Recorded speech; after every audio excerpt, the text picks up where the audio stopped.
Hello and welcome to today's video, and yes, it is vertical, and I know a lot of people hate that, but it's the only way to get the tails in where you can actually see the whole thing. But so what I've been working on, I've got the feline tail is here, and I got the canine tail here, and both of them I've got the servos, the pulleys, the cables, everything's all hooked up and running. I can kind of show you the motions here.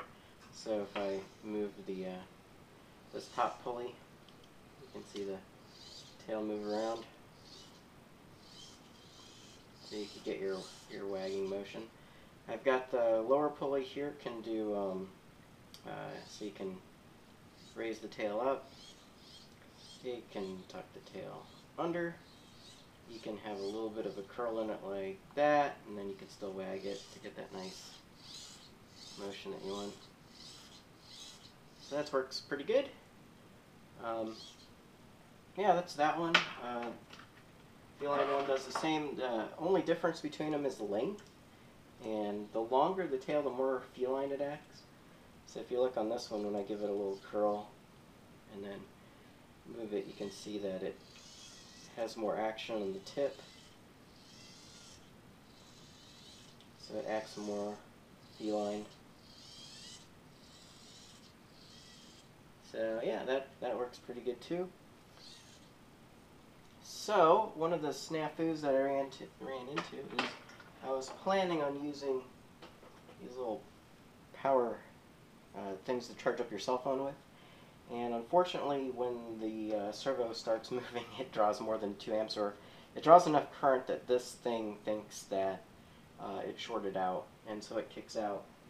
Turns itself off. So I think what I'm going to have to do is go back to the old little nickel metal hydride battery packs.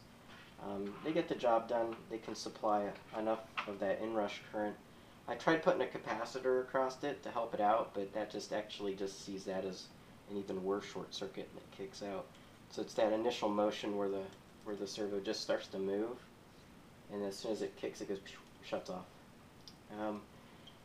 Go with the older battery packs. So my next step is to build the battery box, which goes in here and holds the battery pack, so you can take it out, recharge it, and plug it back in. So that goes there. It'll be the same on both of them.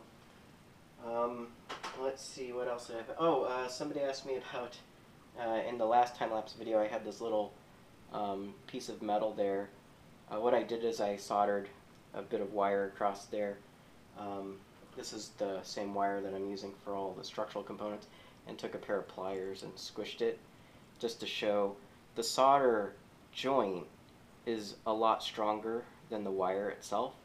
So I'm using a lead-free solder, which makes a really, really good physical joint. It looks crappy because they all look like they're cold solder joints because they're not very shiny, but that's just one of the trade-offs of using lead-free solder. But it does make a really strong joint, and so that's what I've been using on this. And when you squish it, the metal will keep bending, but the joint won't fail, so that's that.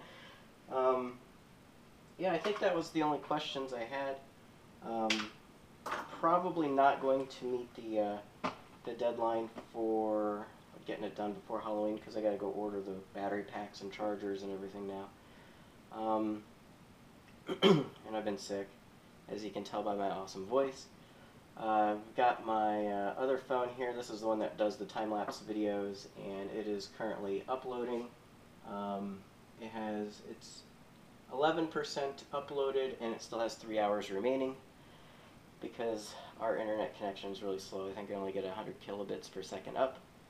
And yeah, so 3 hours from now, it'll be available on YouTube.